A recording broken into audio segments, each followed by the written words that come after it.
Good morning प्यारे बच्चों। हम रचना के आधार पर वाक्य भेद पढ़ रहे हैं। हमने ये जाना कि रचना के आधार पर वाक्य के 3 भेद होते हैं: साधारण या सरल वाक्य, संयुक्त वाक्य और मिश्रित वाक्य। जिस वाक्य में एक ही क्रिया हो उसे सरल वाक्य कहते हैं। जहाँ दो सरल वाक्य किसी एक योजक शब्द द्वारा आपस में जुड़े हों तो उसे संयुक्त वाक्य कहते हैं। और जहाँ एक प्रधान उपवाक्य और एक आश्रित उपवाक्य व्यधिकरण समुच्चय बोधक शब्दों द्वारा जुड़े हों तो उन्हें मिश्रित वाक्य कहते हैं। आज हम वाक्य रूपांतरण सीखेंगे बेटा कि किस तरह से एक तरह के वाक्य को दूसरे वाक्य में परिवर्तित किया जाता है। सबसे पहले हम सीखेंगे सरल वाक्य को संयुक्त वाक्य बनाना। कि सरल वाक्य जो होता है बेटा, जिसमें एक मुख्य क्रिया होती है, उसको आपको 2 में बांटना है और समानाधिकरण समुच्चय बोधक का प्रयोग करते हुए उसे जोड़ना है। जैसे मजदूर को अपनी मेहनत का फल नहीं मिलता। मजदूर मेहनत करता है लेकिन उसका लाभ उसे नहीं मिलता। वे लोग तैरने के लिए नदी पर गए थे।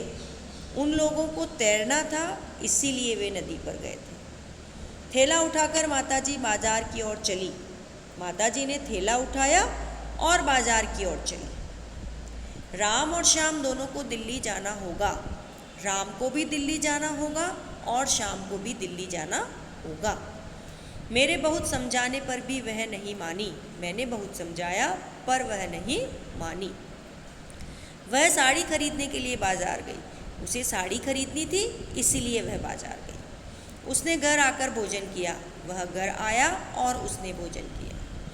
बहुत अच्छा खिलाड़ी होने पर भी प्रणव कभी फेल नहीं होता। प्रणव बहुत अच्छा खिलाड़ी है और वह कभी फेल नहीं होता। उसका गाना सुनकर सब लोग खुश हो गए। सबने उसका गाना सुना और सब लोग खुश हो गए। आप अध्यक्ष की कुर्सी पर बैठकर कार्यक्रम की शोभा बढ़ाएं। आप अध्यक्ष की कुर्सी पर बैठें और कार्यक्रम की शोभा बढ़ाएं। दूसरा है बेटा सरल वाक्य। इसको आपको मिश्रित वाक्य में बदलना है। इसमें आपको कॉमा से भी हो सकता है और व्यधिकरण समुच्चय बोधक शब्दों का प्रयोग करते हुए भी हम वाक्य को परिवर्तित कर सकते हैं। इसमें आपको एक वाक्य आपको प्रधान उपवाक्य के रूप में बनाना होता है, दूसरा आश्रित उपवाक्य के रूप में आपको निर्माण करना होता है। झूठ बोलने वाले को कोई प्यार नहीं करता, तो जो झूठ बोलता है उसे कोई प्यार नहीं करता। मैंने नेहा से अपने साथ चलने के लिए कहा। मैंने नेहा से कहा कि वह मेरे साथ चले। सड़क पार करता हुआ एक व्यक्ति बस से टकराकर गिर गया। जो व्यक्ति सड़क पार कर रहा था वह बस से टकराकर गिर गया। राधिका या माला में से कोई एक खाना बनाएगा। राधिका खाना बनाएगी या माला खाना बनाएगी। साहिल के घर पहुंचने से पहले उसके पिता खाना खा चुके थे। जब तक साहिल घर पहुंचा तब तक उसके पिता खाना खा चुके थे। उसने स्वयं को निर्दोष बताया। उसने बताया कि वह निर्दोष है। मैंने एक बहुत बीमार व्यक्ति को देखा। मैंने एक व्यक्ति को देखा जो बहुत बीमार था। अध्यापक अपने शिष्यों को अच्छा बनाना चाहता था। अध्यापक चाहता है कि उसके शिष्य अच्छे हों। सच बोलने वाले व्यक्ति को कोई नहीं डरा सकता। जो व्यक्ति सच बोलता है उसे कोई नहीं डरा सकता। सोने की चिड़िया कहलाने वाला यह वही भारत देश है। यह वही भारत देश है जो सोने की चिड़िया कहलाता था। फिर मिश्र वाक्य को सरल वाक्य में बदलना है। इसमें आपका जो प्रधान उपवाक्य है उसकी क्रिया को सरल वाक्य की मुख्य क्रिया के रूप में हम प्रयोग में लाते हैं। जो लोग झूठ बोलते हैं मुझे अच्छे नहीं लगते। झूठ बोलने वाले लोग मुझे अच्छे नहीं लगते। ऐसा काम करो जिसमें लाभ हो। लाभ वाले काम करो। मैंने आज वह किताब पढ़ी जिसे आपने लिखा। मैंने आज आपकी लिखी किताब पढ़ी।